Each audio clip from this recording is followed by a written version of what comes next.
Bonjour, bienvenue à cette nouvelle vidéo. Mon nom est Brice et aujourd'hui on va continuer à parler matelas. Cette vidéo c'est la deuxième que je fais sur le sujet. Si vous avez manqué la première, le lien est dans la description. Dans la première partie, on a parlé du besoin d'avoir une bonne qualité de couchage et qualité de sommeil. Et on a expliqué ce qu'étaient les composantes d'un bon couchage à travers le sommier, le matelas, le surmatelas, les oreillers, en détaillant les composantes de chacun de ces éléments. On va faire un petit peu d'économie en s'intéressant au marché du matelas français, en essayant de comprendre qui se cache derrière les marques de matelas, qui sont les différents distributeurs et qui sont les différents fabricants de matelas. On va ensuite avoir une partie qui va être très intéressante sur comment choisir le bon matelas pour soi. Et puis dans la dernière partie, on va parler prix et budget, puisque c'est vraiment quelque chose de très important. Et je vous présenterai quelques modèles de matelas en détail qui vous permettront de faire une idée, de savoir quel est le bon prix à dépenser pour un matelas. Si vous aimez ce contenu, n'hésitez pas à liker, commenter, partager cette vidéo, vous abonner si ce n'est pas fait, c'est vraiment très important pour moi. Les stats sont en ce moment pas très bonnes, donc je compte sur vous pour m'aider. J'ai vraiment besoin d'un coup de pouce sur le nombre de stats, sur le nombre de vues et sur les abonnements. Donc parlez-en autour de vous, les gens qui peuvent être intéressés par ce genre de contenu. N'hésitez pas à faire partager cette chaîne à un maximum de personnes. Merci d'avance. Alors au niveau de la France, le marché de la literie, ça représente aujourd'hui 2 milliards d'euros. Et plus de 4 millions de matelas sont vendus chaque année. C'est un marché qui est vraiment très important et sur lequel beaucoup d'acteurs veulent grignoter des parts de marché, car c'est en plus un marché qui est très lucratif, à très forte marge, comparé au reste du marché de l'ameublement. Aujourd'hui, lorsqu'on veut acheter un matelas, il y a 3 grandes destinations. Vous avez les grands magasins d'ameublement classiques, Ikea, But, Conforama. Vous avez les spécialistes de la literie, Maison de la literie, Grand Litier, la Compagnie du lit. Et puis vous avez des enseignes qu'on retrouve uniquement sur Internet, comme Emma, Teddy Bear, Wopilo, Kipli, etc. On va trouver des enseignes bien connues comme Ikea, But, Conforama ou Jysk. Ikea est le premier vendeur de matelas en France en nombre, avec plus d'1 million de pièces vendues chaque année. Ikea propose des matelas uniquement de sa propre marque, et son positionnement est centré sur l'entrée et le milieu de gamme, avec un niveau de prix bien plus bas que ses concurrents. But et Conforama font aujourd'hui partie du même groupe, l'autrichien Mobilux. En additionnant leur part de marché, ils annoncent aujourd'hui être le numéro 1 du marché devant Ikea. But et Ikea distribuent des modèles de marques bien connues comme Bultex, Epeda ou Merinos, mais également ce qu'on appelle des marques blanches ou marques de distributeurs, 8 heures, Nightitude, Dreamea, Nuit Faubourg. Le cœur de cible est vraiment le milieu de gamme et vise un petit peu le haut de gamme avec très peu de produits premium. Viennent ensuite les spécialistes de la literie. On va trouver différentes enseignes comme le Leader, la maison de la literie, mais aussi Grand Litier, la compagnie d'Illy et aussi beaucoup d'autres. Ces enseignes se distinguent par un accueil client personnalisé, un vendeur qui va passer du temps avec vous et vous conseiller longuement sur le choix du produit, avec moins de pression qu'une grande surface d'ameublement. Ces enseignes vont proposer toutes les marques traditionnelles, plus des marques dites de niche, certaines premium, et également des marques de distributeurs. Au niveau positionnement prix, on va trouver des enseignes qui vont être plus portées sur le haut de gamme et le premium, comme Grand Litier, ou sur le milieu et le haut de gamme pour France Literie, la Maison de la Literie et la Compagnie du lit. Et puis enfin, des enseignes comme le Roi du Matelas, Literie Marché ou la Hall au Sommeil sont-elles plus portées sur le discount et l'entrée de gamme. Enfin, il y a ce qu'on appelle les pure players. Ce sont des enseignes qui sont principalement actives sur Internet. On va retrouver le leader européen Emma, venu d'Allemagne, mais aussi quelques entreprises françaises qui essaient de tirer leur épingle du jeu, comme Teddy Bear, Kipli ou Wopilo. Ces sociétés proposent très peu de références, 1 à 2 modèles de matelas en général. Elles se consacrent surtout sur des matelas hybrides pour plaire au plus grand nombre. Et comme elles n'ont aucune charge liée aux boutiques physiques, elles peuvent avoir un très gros budget marketing qui leur permet de communiquer fortement. Leur positionnement est maintenant beaucoup plus marqué vers le milieu et le haut de gamme. On vient de parler des enseignes qui vendent les matelas. Ça, c'est ce que vous voyez en tant que client. Maintenant, parlons de ce que vous ne voyez pas, les fabricants qui sont derrière ces matelas. La France a une grande culture de fabrication du matelas, avec beaucoup de marques historiques que vous connaissez tous. Il reste encore aujourd'hui beaucoup d'unités de production, d'usines, réparties sur l'ensemble du territoire. Et il faut savoir que 2/3 des matelas vendus sur le territoire national chaque année sont fabriqués en France. Par contre, c'est une industrie qui a énormément souffert au cours des années, avec beaucoup de fermetures d'usines et de restructurations. Et la plupart des marques ont à un moment ou à un autre fait faillite et ont été rachetées par de nouveaux groupes industriels. Aujourd'hui, il y a 3 grands groupes industriels qui dominent le marché. Il y a le groupe Cofel, qui est le numéro 1 du marché national, qui malheureusement n'est plus français puisqu'il appartient désormais à l'espagnol Picoline, qui est le numéro 2 du marché européen. Ce groupe possède les marques Bultex, Epeda et Merinos.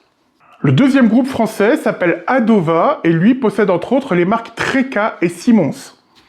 Et puis vous avez le cas particulier du groupe Finadorm qui possède la marque Dunlopillo, mais aussi les enseignes spécialisées, la Compagnie du Lit et France Literie. Alors évidemment, ces groupes vont collaborer activement avec les distributeurs et vont produire pour ces enseignes les matelas sous les différentes marques que vous connaissez. Mais il y a une subtilité, c'est que vous n'allez pas retrouver le même matelas Merinos Bultex chez But, chez Conforama ou chez la Compagnie du Lit. Il va y avoir des modifications pour chacune de ces enseignes. On va modifier légèrement le tissu supérieur, le nom du produit, ajouter ou retirer 1 cm de mousse à gauche, à droite, afin que vous ne puissiez pas comparer les produits d'une enseigne à l'autre, même s'ils sont quasiment identiques. Et ça, c'est évidemment volontaire, ça va permettre à chaque enseigne de pouvoir appliquer leur propre tarification sans que l'on puisse comparer directement le même produit d'un magasin à un autre. Donc que ce soit du côté des groupes industriels ou des distributeurs, on va s'appuyer sur ces marques pour pouvoir utiliser leur notoriété et pouvoir vous vendre des produits plus chers avec de très fortes marges. Ça veut dire que les marques aujourd'hui ne sont que des coquilles vides, des outils marketing. Ça n'a plus rien à voir avec les produits qui pouvaient exister il y a encore 30 ou 40 ans. Aujourd'hui, on se sert de la notoriété de ces marques pour accoler des étiquettes, pour pouvoir attirer les clients et se servir de ces marques comme un gage de qualité. Mais ce n'est pas parce que vous achetez un Bultex, un Merinos ou un Epeda que vous faites forcément une très bonne affaire et que surtout, vous avez un très bon rapport qualité-prix. Acheter une marque connue en tant que client, ça valorise, ça rassure, ça permet de croire qu'on a fait une bonne affaire, un bon placement, et donc on s'auto-persuade d'avoir fait le bon choix. C'est un biais de confirmation que les vendeurs connaissent bien. Mettre le prix dans une marque, encore une fois, ça rassure et ça valorise. Mais on a vu également que les distributeurs et les enseignes spécialisées proposent également des matelas sur leur propre marque. Eh bien, ces matelas, ils sont fabriqués par les mêmes groupes industriels et sortent des mêmes usines que Bultex, Merinos, Treca ou Simons. On va changer la finition, il y aura un coutil qui va être moins invitant, un emballage qui va être lambda, mais à la base, la conception et la fabrication de ces matelas, c'est la même que celle des marques.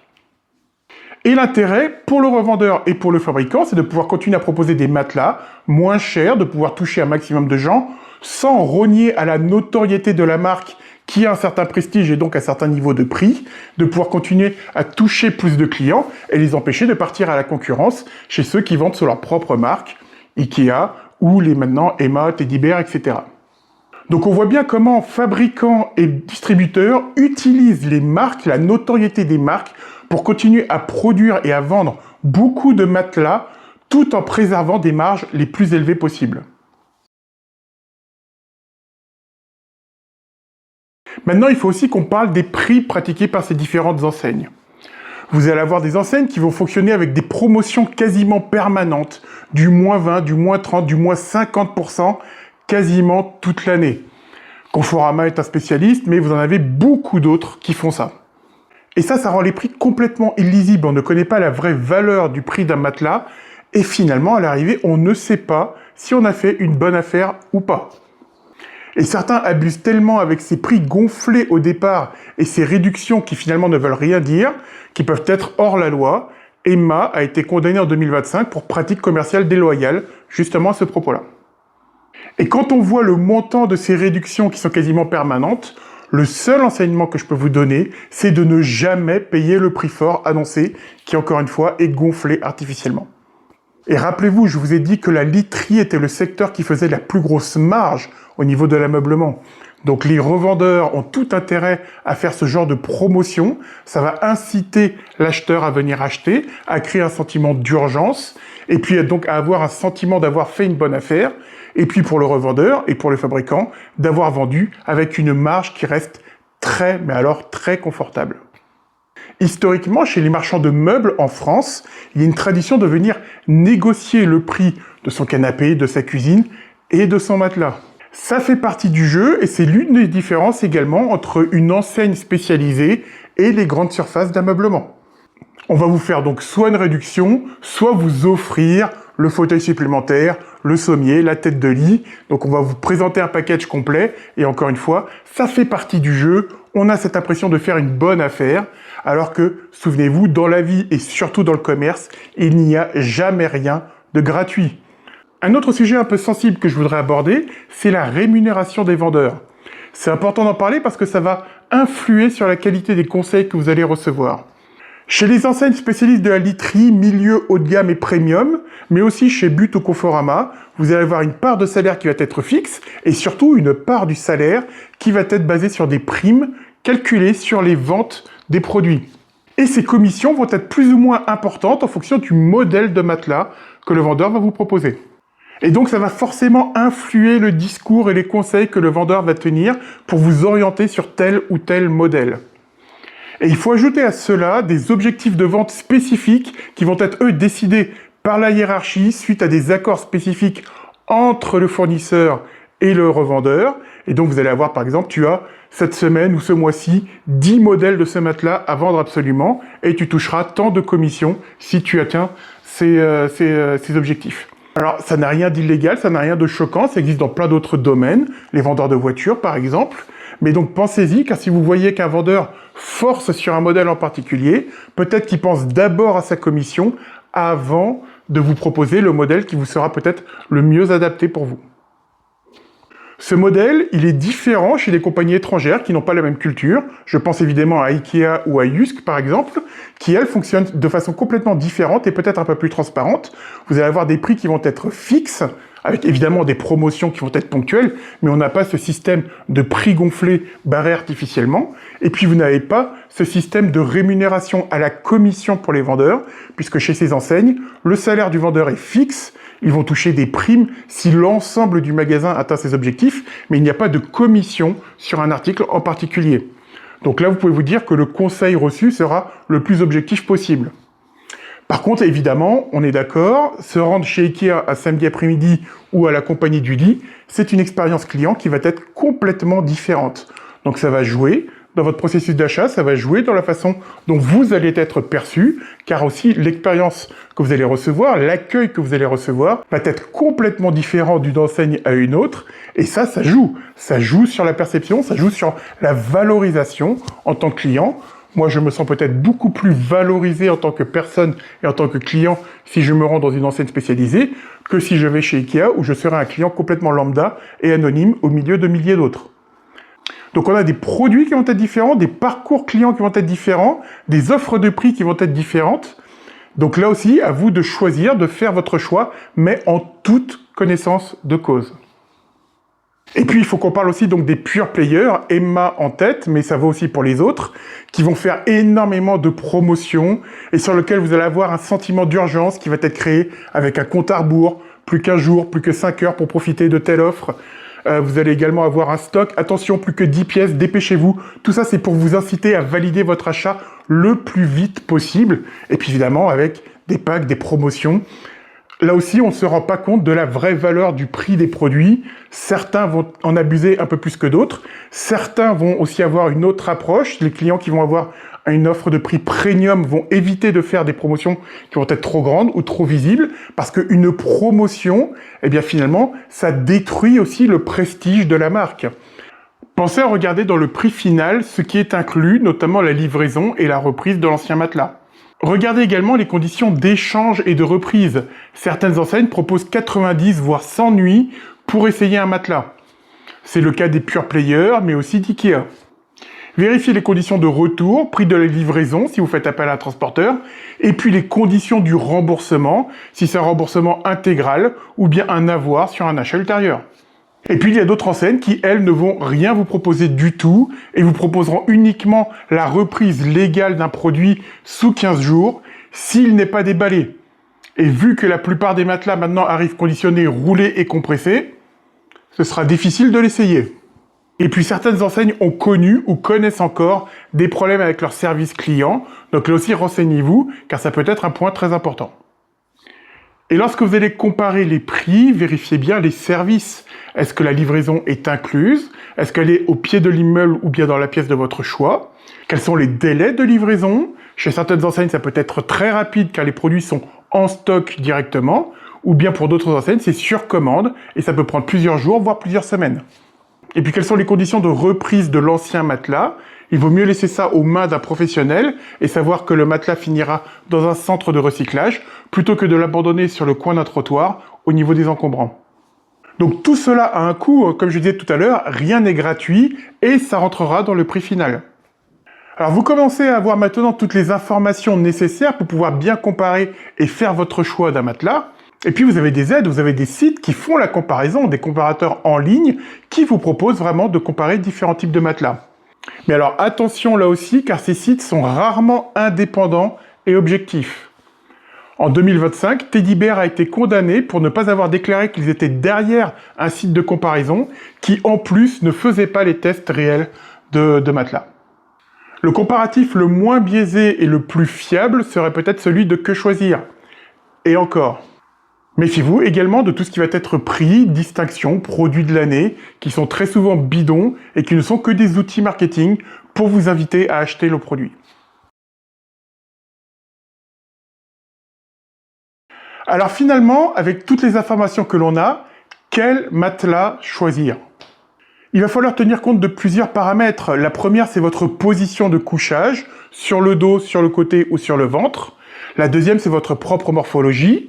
Et puis votre poids. En fonction de ces éléments-là, on n'aura pas besoin du même soutien et du même confort. Donc on va avoir différentes matières et différents niveaux de fermeté qui seront recommandés selon ces critères-là. Je vous ai préparé des tableaux de synthèse qui vont vous donner les grandes directions sur quel type de matelas choisir en fonction de ces critères. Je posterai ces tableaux dans l'onglet Post de la chaîne afin que vous puissiez les consulter à n'importe quel moment. Pour dormir sur le dos, l'objectif est de bien soutenir les lombaires et le bassin. Les petits gabarits peuvent souvent choisir un matelas mi-ferme, en mousse ou alors hybride.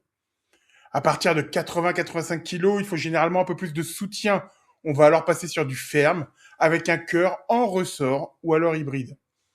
Et pour les morphologies spécifiques avec les hanches larges ou les épaules larges, les zones de confort deviennent alors intéressantes, car elles permettent d'adapter le soutien en fonction de ces parties du corps.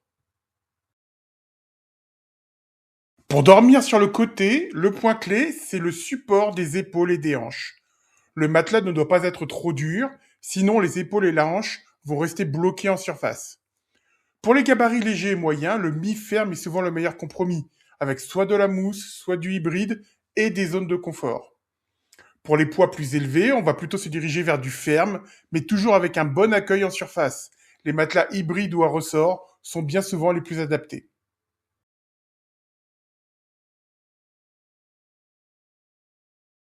Lorsqu'on dort sur le ventre, le risque principal, c'est que le bassin s'enfonce. Si le matelas est trop mou, le bas du dos se cambre, ce qui peut provoquer des douleurs lombaires. Même pour les petits gabarits, il faut éviter les couchages trop souples. Donc dès 65 kg, on va plutôt se diriger vers du ferme. Au-delà de 85 ou de 100 kg, on va plutôt choisir du très ferme avec un cœur qui soit en ressort ou alors hybride. Alors ces tableaux ne sont pas des règles absolues, mais ce sont des directions qui vont vous aider à faire votre choix. N'oubliez pas que si on dort sur le dos, on va d'abord chercher à garantir un bon support lombaire. Si on dort sur le côté, on va vérifier que les hanches et les épaules s'enfoncent bien de manière à ce que la colonne vertébrale reste bien à l'horizontale. Et si l'on dort sur le ventre, on va laisser s'enfoncer le bassin, pareil, afin que la colonne vertébrale soit bien maintenue. Ne confondez pas soutien et accueil. Le soutien est essentiel, c'est lui qui permettra à votre colonne vertébrale de rester bien en place. L'accueil, lui, est beaucoup plus personnel. Il peut être moelleux, souple, ferme, chaleureux, tonique. Ça dépend de vos goûts et de vos préférences. Et vous pouvez l'ajuster avec un surmatelas. Privilégiez le confort personnalisé, celui qui correspondra le mieux à votre corps.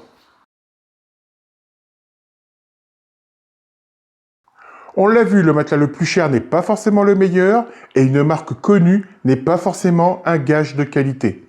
Au niveau budget, méfiez-vous des grosses promotions qui sont le plus souvent artificielles et ne retenez que le prix le plus bas comme prix de référence. N'achetez pas sur un coup de tête à cause d'une offre incroyable qui serait sur le point de se terminer. Méfiez-vous du baratin des vendeurs qui vont vous noyer d'informations techniques dont vous n'avez pas besoin et qui ne correspondent souvent à pas grand-chose. Méfiez-vous du jargon pseudo-médical. Lorsqu'on vous parle de matelas orthopédique, ça ne veut rien dire.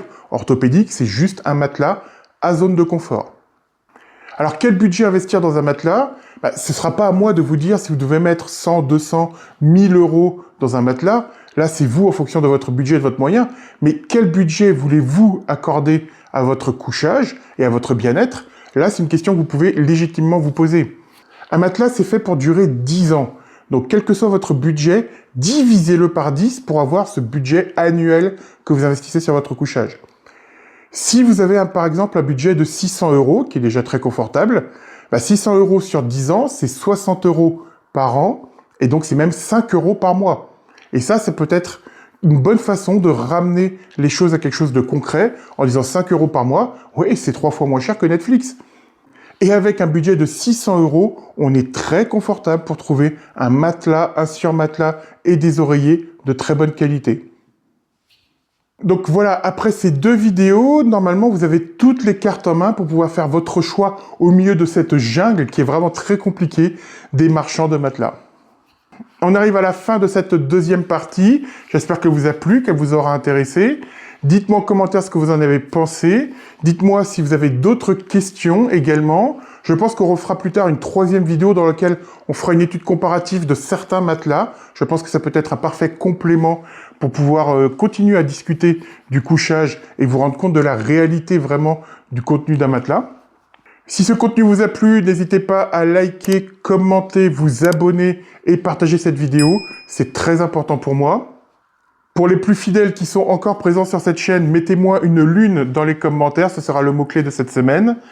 Je vous souhaite un excellent week-end, une très belle semaine, et on se retrouve vendredi prochain pour une nouvelle vidéo.